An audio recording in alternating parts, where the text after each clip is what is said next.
കാലവർഷത്തിൽ ഏറ്റവും കൂടുതൽ മഴ ലഭിക്കേണ്ട ജൂലൈ മാസത്തിൽ പെയ്യേണ്ട മഴയുടെ അളവിൽ വലിയ കുറവ്. ശരാശരി പരിശോധിച്ചാൽ 34% മഴ കുറവാണ് രേഖപ്പെടുത്തിയിരിക്കുന്നത്. സംസ്ഥാനത്ത് 12 ജില്ലകളിലും ലഭിക്കേണ്ട മഴയുടെ അളവ് ശരാശരിയേക്കാൾ കുറവാണ്. കോട്ടയം, തിരുവനന്തപുരം ജില്ലകളിൽ മാത്രമാണ് മഴ സാധാരണ നിലയിലുള്ളത്. ഇടവേളകളോടെ ഒറ്റപ്പെട്ട മഴ ലഭിക്കുമെന്നാണ് കാലാവസ്ഥാ വിഭാഗം പറയുന്നത്.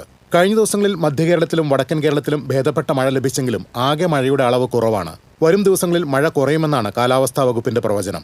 എൽനിനോയുടെ സ്വാധീനം മൂലമുള്ള മഴക്കുറവ് പല വിധത്തിലുള്ള പ്രതിസന്ധിയാണ് സൃഷ്ടിക്കുന്നത്. വൈദ്യുതി ഉൽപ്പാദനത്തെയും കൃഷിയെയും വലിയ രീതിയിൽ ബാധിച്ചു കഴിഞ്ഞു.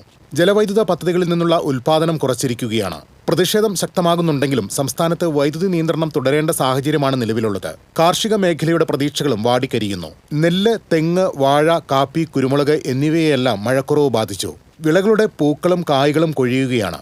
രോഗബാധയും കീടശല്യവും വർദ്ധിച്ചതായും കർഷകർ പറയുന്നു. തമിഴ്നാട്ടിലെ കർഷകരും നിരാശയിലാണ്. കാലാവസ്ഥ കണക്കുകൂട്ടലുകൾ തെറ്റിക്കുമ്പോൾ ഓണവിപണിയിൽ പ്രതീക്ഷയർപ്പിച്ചിരിക്കുന്ന കർഷകരുടെ മനസ്സിൽ ആശങ്ക കനക്കുന്നു. News desk TCV.